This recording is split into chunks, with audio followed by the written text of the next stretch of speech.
I'm curious about how much you both deliberately leave to the imagination. I don't really want to leave anything to the imagination. I want to let it all out. But, the thing is, one of the things that you count on is we all share a culture pool.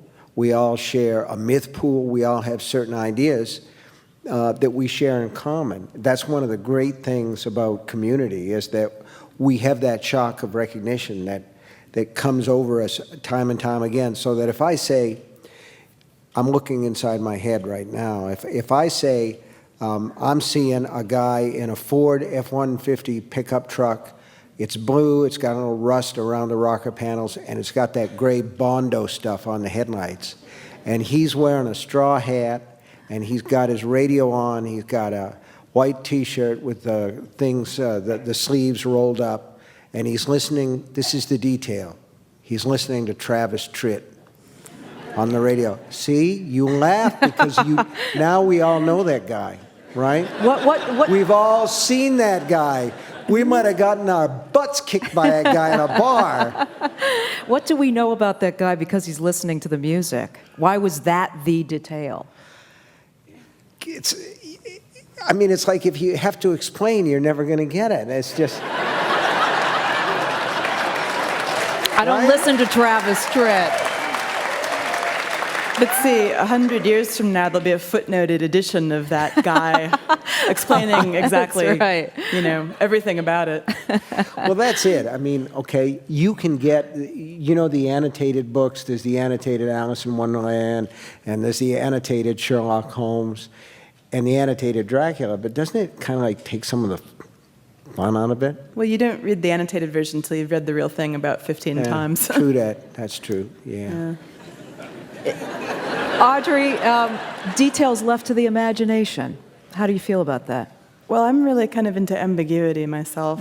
I always try to think about what I'm giving the reader very specifically, and the things I'm sort of holding behind my back, and the things that it's their job to fill in. And hopefully, if you sort of point them in the right direction, they'll fill in interestingly. Mm-hmm. But I drive readers insane. I get a lot of email going, but we want to know, what are they doing?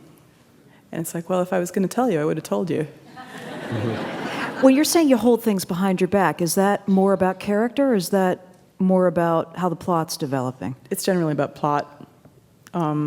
Character, you have to really keep it going, and the character has to change, and the reader has to find things out about them as you go. Otherwise, it would be very static and a bit dull. Stephen, anything held behind the back that you... Oh, yeah. I think that I was being a little bit disingenuous when I said that I want to tell everything or show everything. And in Under the Dome, the book that's out now, there's a character named Junior Rennie who has serious behavioral problems, and he has some physiological problems, too, that are causing this. But he's a very dangerous young man. And at the beginning of the book, he kills this young woman. He just means to scold her, and he ends up killing her. And while he's disposing of the body, this young woman's friend comes in, her girlfriend, and he kills her too. And he takes the bodies into the pantry of this house and stores them there. And as the book goes on, he continues to go back to the pantry, and he begins to refer to them as his girlfriends. Yeah.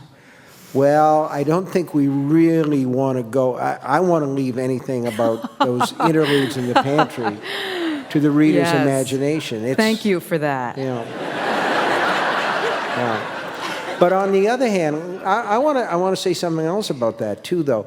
It can lead, sometimes holding back can lead to ambiguities that the auteur or the author, depending on film or book, didn't intend. There's a movie, the first version of Frankenstein. There's a sequence where there's a little girl picking daisies and throwing them into the river, and the Frankenstein's monster comes along and watches this, and he's struck by the beauty of it in a simple way. And she doesn't mind his ugliness because she has no yardstick to judge by. And he watches the petals go in, and he tries throwing some petals in, and they look so pretty, he picks up the little girl and throws her in. And she drowns, and the next thing that you see is the father of the little girl carrying her into the town square in his arms. Right. And the film board at the time thought that that was too graphic and too awful. And so in the first version that was released in theaters, you see the little girl throwing the petals, you see the Frankenstein monster coming up behind her, and the next scene you see is the father, the bereaved father, carrying the drenched body of the little girl into the town square. And the implication there is much worse because of what's in that gap that isn't explained. Right.